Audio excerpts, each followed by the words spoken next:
നിർമ്മാണം പൂർത്തീകരിച്ച കാരപ്പൊറ്റ പുളിക്കപ്പറമ്പ് ചൂർക്കുന്ന് കൊട്ടേക്കാട് കല്ലേരി റോഡ് ജനങ്ങൾക്കായി സമർപ്പിച്ചു. പൊതുമരാമത്ത് വകുപ്പിന്റെ പ്രത്യേക പദ്ധതി പ്രകാരം അനുവദിച്ച 1 കോടി രൂപ വിനിയോഗിച്ചാണ് റോഡിന്റെ നിർമ്മാണം പൂർത്തിയാക്കിയത്. തരൂർ MLA PP സുമോദ് പൂർത്തീകരണ ഉദ്ഘാടനം നിർവഹിച്ചു.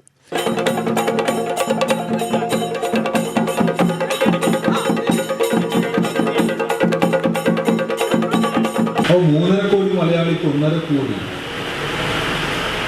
മോട്ടോർ വാഹനങ്ങളുടെ നാടായി. ഒരുപക്ഷെ ഇന്ത്യയിൽ ഡൽഹി കഴിഞ്ഞാൽ ഏറ്റവും കൂടുതൽ മോട്ടോർ വാഹനങ്ങളുടെ സംസ്ഥാനമായി കേരളം മാറി.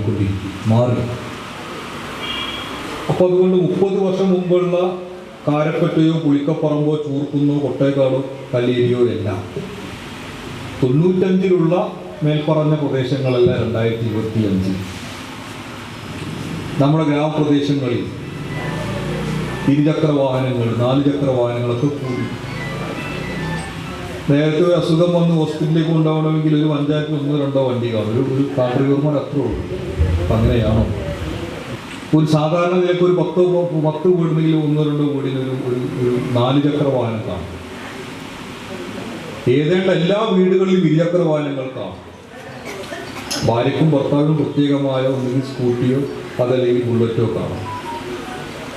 മക്കളുണ്ടെങ്കിൽ, പ്രത്യേകിച്ച് കൗമാരക്കാരായ മക്കളാണെങ്കിൽ അവർക്ക് നല്ല CC ഉള്ള ഇരുചക്ര വാഹനങ്ങൾ കാണും. ഇത് കേരളം നേടിയ സാമൂഹ്യ പുരോഗതിയുടെ ഉദാഹരണമാണ്. ആ സാമൂഹ്യ പുരോഗതിയുടെ ഉദാഹരണം എന്ന രൂപത്തിൽ വർദ്ധിച്ചു വരുന്ന വാഹനങ്ങളൊക്കെ ഉള്ള നാട് എന്നതിലെയും കേരളത്തിലെ പശ്ചാത്തല ഗതാഗത മേഖലയെ കൂടുതൽ കരുത്തിട്ടതാക്കി മാറ്റാൻ നമുക്ക് നല്ല റോഡുകൾ വേണം. കണ്ണമ്പ്ര പഞ്ചായത്ത് പ്രസിഡന്റ് M സുമതി അധ്യക്ഷയായി. Vice president KR Murali, block panchayat സ്ഥിരം സമിതി അധ്യക്ഷ K സുലോചന, മെമ്പർ രജനി രാമദാസ്, ഗ്രാമപഞ്ചായത്ത് സ്ഥിരം സമിതി അധ്യക്ഷന്മാരായ രജനി സുധാകരൻ, സോമസുന്ദരൻ, മെമ്പർമാരായ മേഘ അനിൽ, ലതാ വിജയൻ എന്നിവർ സംസാരിച്ചു. സ്ഥിരം സമിതി അധ്യക്ഷ ജയന്തി പ്രകാശൻ സ്വാഗതം പറഞ്ഞു. UTV news, Palakkad.